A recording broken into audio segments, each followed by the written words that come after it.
আমি শুধু জানতে চাইবো আপনারা কাজটা কবে করবেন। দূষণ ও বসবাসের অযোগ্যতায় শীর্ষে রাজধানী ঢাকা, তবুও দৃষ্টিগোচর কোনো পদক্ষেপ নেই রাজধানী উন্নয়ন কর্তৃপক্ষ রাজুকের। এ নিয়ে এবার প্রশ্ন তুললেন গৃহায়ন ও গণপূর্ত মন্ত্রী। এরকম পুরনো শহর পৃথিবীর আরো অনেক দেশে আছে, কিন্তু সারাটা শহর ঘুরবেন আপনি কোথাও আবর্জনা দেখতে পাবেন না।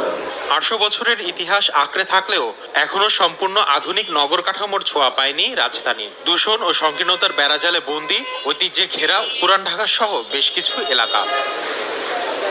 রাজধানীর জলবায়ু রক্ষায় লালবাগ ও হাজারীবাগে নতুন পরিকল্পনার কথা জানিয়েছে রাজুক। বৃহস্পতিবার রাজুক ভবনে জলবায়ু সহিষ্ণু সবুজ কর্মপরিকল্পনা শীর্ষক সেমিনারে এই কথা জানায় সংস্থাটি। একের পর এক পরিকল্পনা সামনে এনে সময় ক্ষেপণের পরিবর্তে বাস্তবায়নের জন্য রাজুককে কাজ করার নির্দেশ দেন মন্ত্রী। কবে আপনার ক্লাইমেট রেজিলিয়েন্ট গ্রিন ঢাকা করবেন? আপনি যে গরমে তিষ্ঠতে পারেন না, আপনি টের পাচ্ছেন। চারিদিকে তাকিয়ে